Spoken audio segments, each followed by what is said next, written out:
તો આવી ગયા છીએ સવારમાં પૂજાને એવું પૂરું કરીને શોપિંગ કરવા માટે. થોડું શોપિંગ કરવાનું હતું તો પછી જઈને સીધું હુઈ જવાનું. શું આશીષ? આજે બેયને નાઈટું છે એટલે જય સ્વામિનારાયણ. શું લીધું આશીષ? બહુ તડકો પડે છે એટલે ખાલી સનસ્ક્રીન લોશન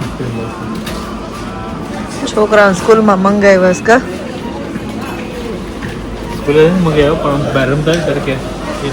ના સ્કૂલમાં કીધું લઈને જવાનું એમ. જય સ્વામિનારાયણ બધાને. જય સ્વામિનારાયણ. આપણે તારા મહેમાન આવી ગયા પણ મજા આવી ગયા. પેલા બ્રિજેશભાઈ નમાજ લઈ ગયો મેં અને 11 સ્પેશિયલ મહારાજ માટે ફરાળી હાંડવો બનાવ્યો છે. ગ્રીન ચટણી, ફરાળી હાંડવો, દહીં, લીંબુ શરબત. મહારાજ માટે ફરારી હાંડવો, દહીં અને પાણી. અહીં શરબતનો ગ્લાસ, શરબતનો ગ્લાસ ના ઉભેરો ગ્લાસ.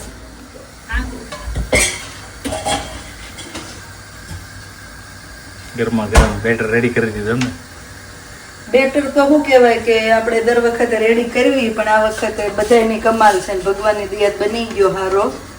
આપણો માપ છે કે 3 વાટકા મોરૈયો અને 1 વાટકો આપણે સાબુદાણા, અને એની અંદર જે ફરાળમાં ખવાતો હોય વેજીટેબલ, પણ આ તો વેજીટેબલ ખાલી ગાજર ને બટેકા ને 1 કેપ્સિકમ, આદુ મરચી નાખીને મસ્ત થોડીક છાશ નાખી એટલે આમ ખટાશ આવે. હાંડવાનું બેટર રેડી કરી નાખ્યું અને હાંડવો જો ફટાફટ બનવા માંડ્યો છે ને તરત જ ક્રશ કરીને ઇન્સ્ટન્ટ આપણે બનાવવા મળવાનો. ઈનો નાખવાનો. મારો થાળ ડેકોરેશન કરે છે.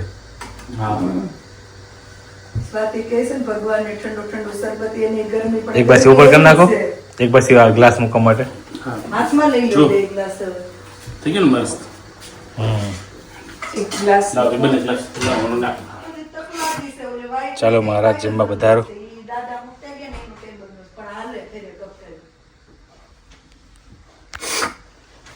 મારો થાળ જો ગરમા ગરમ ફરાળી હાંડવો, દહીં, શરબત, લીંબુ શરબત, જળ.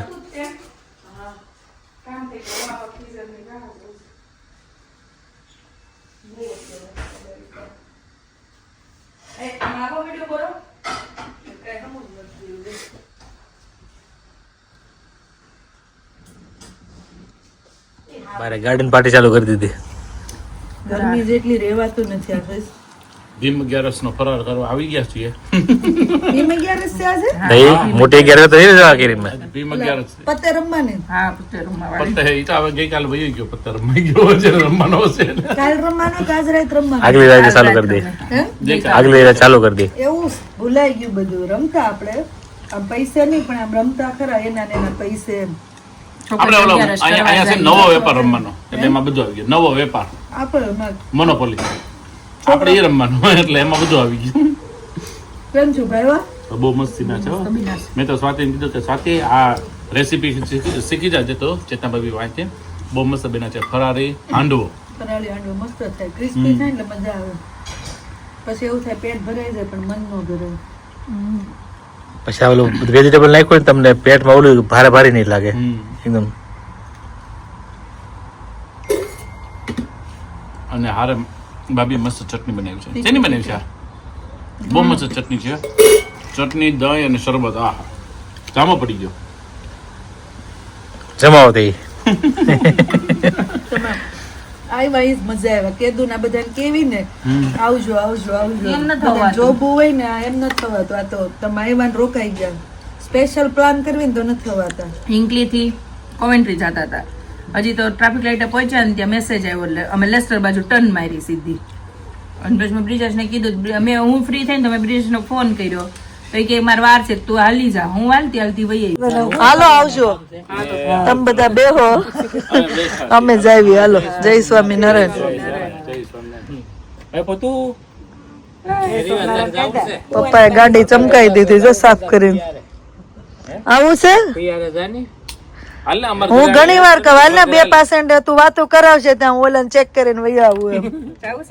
જોબ પર આમ તો ન્યાવાલા મરીઝ હોય ને પછી એમને પછી આખી જિંદગી જોબ જ કરવી છે. નાની છો ત્યાં સુધી આપણે શાંતિ લઈ લે પણ જોબ જ કરવાની. હાલો જય સ્વામિનારાયણ. એ આવજો જય સ્વામિનારાયણ. થેન્ક યુ આવ્યા તે લવ લે પહોંચીને પ્લાન મળ્યા. તો ભાઈ ફરી પાછા આપણે જોબ પર જવા નીકળી ગયા છીએ. હમણાં મમ્મી પપ્પા છે ત્યાં સુધી સારું છે કે બેવ નાઈટ કરી શકીએ છીએ. આમ તો આપણે આશીષ હવે આપણે તો પરમિશન છે ને નિર્વા મંત્રનું લોકાર્પણ કરી શકીએ અને મંત્ર એ ઘરમાં એકલો રહેવા છે હે ને. એટલે ફરે કફેરે આપણે પણ આપણે મમ્મી પપ્પા ને બધા છે ત્યાં સુધી કઈ ઉપાધિ છે નહીં. અને કોઈની એવી કમેન્ટ છે કે ન્યાય પરસેવો વળે, અરે ભૂક્કા બોલી જાય છે. પરસેવો ઇન્ડિયા કહેવાય, ટીપા પડી જાય એવો પરસેવો ગરમી થાય છે. શું કેવું? સમરમાં 5-7 દિવસ એવા હોય ને બહુ હીટવેવ લોકો ગવર્મેન્ટ પેલા 2 વર્ષ નહોતું, આ 2-3 વર્ષથી વધારે આપણે આવ્યા ને ત્યારે 2-3 વર્ષના છેલ્લા 2-3 વર્ષથી બહુ ગરમી થાય છે. એટલે કોઈની કમેન્ટ છે કે ન્યાય ગરમી થાય પરસેવો હોય વળે. ને તમને લાગે ને ઇન્ડિયાથી આવ્યો ને એટલે પછી તમે 2-3 વર્ષ કંઈ રહી ગયા હોય ને એટલે આખા સમરમાં ખાલી 4 થી 5 દિવસ એવા હોય કે રેડ એલર્ટ જાહેર કરી દે. ગવર્મેન્ટ પોતે રેડ એલર્ટ જાહેર કરી દે. આ છોકરાને નહીં 1:30 વાગે સ્કૂલેથી છોડી દીધા અને રીવાને કાલ સ્કૂલમાં રજા આપી દીધી હતી. અને આ છોકરાને કાલે પછી 1.5 hour અર્લી લઈ આવવાના છે મંત્રને ને એનિકને. દીદીની ખબર નહીં, દીદીને ફોન કર્યો પણ કઈ એને receive વહેલા છોડી દેવાના છે. receive યાદ વહેલા છોડી દેવાના છે એને. એટલે કાલે વહેલા તો આજ આવી ગયો છે ને email. તો એવું છે તો જેને પૂછ્યું એને એનાથી જવાબ મળી ગયો છે કે ગરમી ભૂકા બોલી જાય, પરસેવો નીતરી જાય છે. એમાં લેડીઝ કિચનમાં કામ કરવાનું તો વધારે ગરમી થાય છે. તો એવું છે. આશીષ મોટેથી કહો, તમને બધા કહે છે કે આશીષભાઈ પાસે રોજ ભજન ગવડાવો એમ. આજ તો તમારે નિર્જળા છે એટલે હાલો ને એટલી બધી એનર્જી વેસ્ટ નથી કરવી. અમે બધા એમ તો શક્તિ મળે નહીં. કોઈની એવી કમેન્ટ હતી વચ્ચે કે આપણે આશાબેન ને નિરાલી દેરાણી જેઠાણી છે ને રૂપા કોણ છે ને એમ. તો કોઈ દેરાણી જેઠાણી નથી. શું કહેવાય કે અસ્મિતા ભાભી ને ભૂમિ ભાભી દેરાણી જેઠાણી છે. હું કૃષ્ણાબેન નણંદ ભોજાય છે. બાકી બધા ફેમિલી ફ્રેન્ડ છે. પણ બધા રહેતા એવી રીતે હોય ને એટલે શું કહેવાય એવું લાગે એકબીજાના પ્રસંગ સાચવી લે, કામે પહોંચી જઈએ. અહીંયા બધા ફ્રેન્ડ સર્કલ જ છે ને હવે ફેમિલી બની ગયું છે. તો અહીંયા ફ્રેન્ડ જ ફેમિલી છે. તો આ કોઈની કમેન્ટ આવેલી હતી કે રિલેશન શું છે એમ. તો એવી રીતે છે. સ્વાતિ ને એની ભાભી અહીંયા છે, તો કોમલની ભાભી અહીંયા. તો એવી રીતે નણંદ ભોજાય બધા છે. પણ દેરાણી જેઠાણીમાં તો અસ્મિતા ભાભી ને ભૂમિ ભાભી જ છે.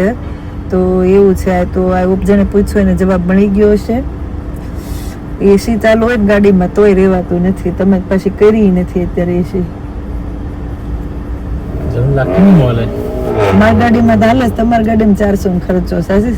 જરૂર લાગતી નહીં મોલે એસી લાગે છે. તમને નહીં, મને તો લાગે છે. પોલીસ વાળા એવું આવું છે કીર્તન તમારે તો પૂગી દઉં તો ઉતરવાનું થાય. ત્યાં સુધીમાં શું કહેવાય કે જેટલું ગવાય એટલું ગાઈ લો, સંભળાવો અમને તે હરિભજન થાય થોડુંક 11માં. આજે ભીમ 11 છે અત્યારે ખબર પડી. રીલું તો આવતી હતી બધા પત્તા રમતા હોય ને એવી બધી, પણ જોબ હોય ત્યારે કઈ ખબર નથી પડતી. હમણાં લાઈફ બહુ બિઝી થઈ ગઈ છે. પાર્ટી ફંક્શન ને બર્થડે ને જમવાનું. લો ગાવ કીર્તન ગાય સંભળાવો.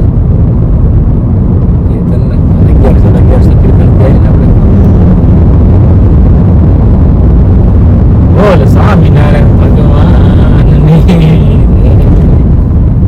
ધન્ય ધન્ય એકાદશી આજની રે રોડને રખી છબી વ્રજ રાજની રે ધન્ય ધન્ય એકાદશી આજની રે એ ફૂલડાના છોડા તે શિર પર ધર્યા રે તે જોઈને હે મારા નેણા ઠર્યા રે ધન્ય ધન્ય એકાદશી આજની રે હે ભાળે કેસર તિલક રૂડો ભાલ મારે હે મારી લગની હે લાગે છે નંદલાલ મારે ધન્ય ધન્ય એકાદશી આજની રે વાકી ભ્રકુટીમાં મન મારું ભમાય.